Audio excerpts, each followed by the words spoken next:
విజయనగరం జిల్లా రాజాం మండలం కొత్తవలస గ్రామంలో ఓ విషాద ఘటన చోటు చేసుకుంది. ఈ గ్రామానికి సంబంధించి కొంతమంది గ్రామస్తులు తీర్థయాత్రలకని వెళ్లి తిరిగి ప్రయాణంలో రోడ్డు ప్రమాదం బస్సు గురయ్యింది. ఆ క్రమంలో ఈ గ్రామానికి చెందిన ఒక లక్ష్మీనాయుడు అనే వ్యక్తి దుర్మరణం చెందే పరిస్థితి కనిపించింది. ఈ గ్రామానికి సంబంధించి ఆ కుటుంబ సభ్యులు అసలు ఏం జరిగింది, ఎప్పుడు వెళ్లారనేది ఆ కుటుంబ సభ్యులతో ఒకసారి మాట్లాడే ప్రయత్నం చేద్దాం.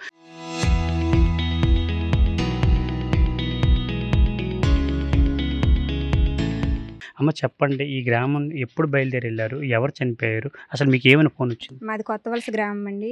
ఈ నెల 3వ తేదీన నైటు 1 గంట అప్పుడు బయలుదేరారు కాశీకి. తీర్థయాత్రలు చేస్తుండగా అటు నుండి రిటర్న్ వస్తుండగా బస్సు యాక్సిడెంట్ అయ్యింది. మా మామయ్య అతను ఉంగటి లక్ష్మీనాయుడు ఉదయం 4 గంటలకి యాక్సిడెంట్ అయ్యిందండి. మాకు 6 అయింది ఫోన్ వచ్చింది. నెక్స్ట్ తన పాప అంగవైకల్యంగా ఉండడం వల్ల ప్రభుత్వం ఏదైనా ఆదుకోవాలని చూస్తున్నాం. అసలు వీళ్ళ కుటుంబ నేపథ్యం ఏంటమ్మా? ఏం చేస్తుంటారు? కూలి చేసుకొని బతుకుతారండి. కూలి చేస్తే కానీ వాళ్ళకి భోజనం అనేది ఉండదు. అందువలన భూమి కూడా ఏం లేదండి, కష్టపడి బతకడమే. దానివల్ల ప్రభుత్వం ఏదైనా ఆదుకోవాలని చూస్తున్నాం. మీరు చెప్పండి, గ్రామస్తులుగా వీళ్ళు ఇక్కడి నుంచి ఎప్పుడు బయలుదేరి వెళ్ళారు? ఎంతమందికి ఈ దెబ్బలు తగిలి ఎవరు చనిపోయారు? అసలు ఏం జరిగింది? మీకు ఏమైనా ఫోన్ వచ్చింది? 3వ తేదీ నైట్ వెళ్ళారండి 1 గంటకి. ఈరోజు మార్నింగ్ 4 అప్పుడు యాక్సిడెంట్ అయిందని ఫోన్ వచ్చింది. అయితే ఆ పాప అంగవల్కేమో ఆవిడ వాళ్ళ మా వైఫ్ కూడా ఏం పని ఏం చేయలేదు, హెల్త్ ప్రాబ్లము. చాలా పేదవాళ్ళండి, ఫుడ్ కూడా చాలా ఇబ్బంది పడతారు.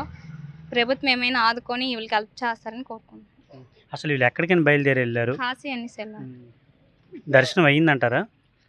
దర్శనం అయి తిరిగి రిటర్న్ వస్తున్నారండి. రిటర్న్ వస్తుండగా ఇలా జరిగింది. రోడ్డు ప్రమాదంలో యాక్సిడెంట్ అయిందని ఫోన్ వచ్చింది. మీరు చెప్పండి అమ్మ, లక్ష్మణుడు మీకు ఏమవుతారు? అసలు ఆ కుటుంబ నేపథ్యం ఏంటి? ఈరోజు ఏమని మీకు ఫోన్ వచ్చింది తెల్లవారుజాము? ముంగట్లు వచ్చినాడండి మా మరిది. మాకు ఎటు భూమి పుట్టలేదు, మాము అనాథలము.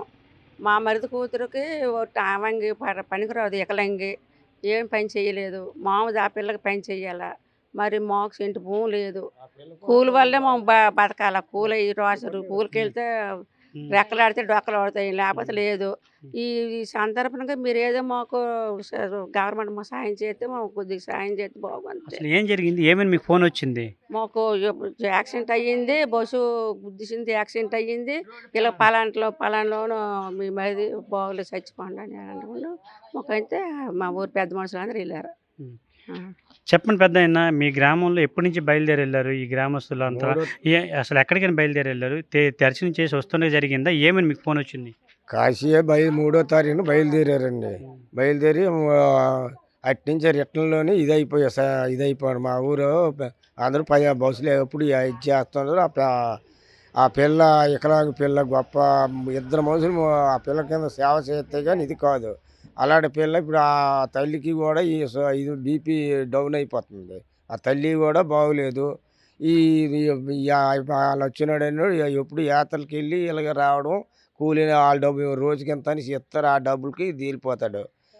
ఆ దీనిలో మీరు రైతు గవర్నమెంట్ ప్రభుత్వం ఏదో సహకరిస్తారని మేము మాట్లాడుతాను. అది మీకు ఇదనేసి చెప్తామండి. అది ఇది ఇక్కడ పరిస్థితి చూసుకున్నట్లయితే, ఏదైతే విజయనగరం జిల్లా రాజమండలం కొత్తవలస గ్రామం ఉంది, ఈ గ్రామం నుంచి కొంతమంది ఈ నెల 3వ తారీఖున తీర్థయాత్రలు కాశీ అయితే ప్రయాణం చేయడం జరిగింది. అందులో క్రమం దర్శనం చేసి తిరిగి వస్తుండగా భువనేశ్వర్, ఒరిస్సా రాష్ట్రంలో అక్కడ రోడ్డు ప్రమాదం అయితే బస్సు చోటు చేసుకుంది. ఆ రోడ్డు ప్రమాదంలో ఈ గ్రామానికి సంబంధించి, అదే రాజమండలం సంబంధించి బొద్దం గ్రామంలో కొంతమంది వీళ్ళందరూ క్షతగాత్రులు అయ్యి అక్కడ హాస్పిటల్లో జాయిన్ చేసే పరిస్థితి. ఈ రోడ్డు ప్రమాదంలో లక్ష్మణుడు అనే వ్యక్తి దుర్మరణం చెందారు. వెంటనే ఈ గ్రామంలో సంబంధించి తెల్లవారుసరికి ఫోన్ అయితే రావడం జరిగింది. ఈ ఫోన్ రావడంతో ఒక్కసారి ఆ కుటుంబ సభ్యులు కావచ్చు, గ్రామస్తులు కావచ్చు, విషాదాలు అలుముకునే పరిస్థితి కనిపించింది. లక్ష్మీనాయుడు కుటుంబ నేపథ్యం ఏంటంటే, రెక్కాడితే కానీ రొక్కాడిన పరిస్థితి. వాళ్ళ కుటుంబం కూలాడితేనే కానీ కడుపుండే పరిస్థితి కాదు.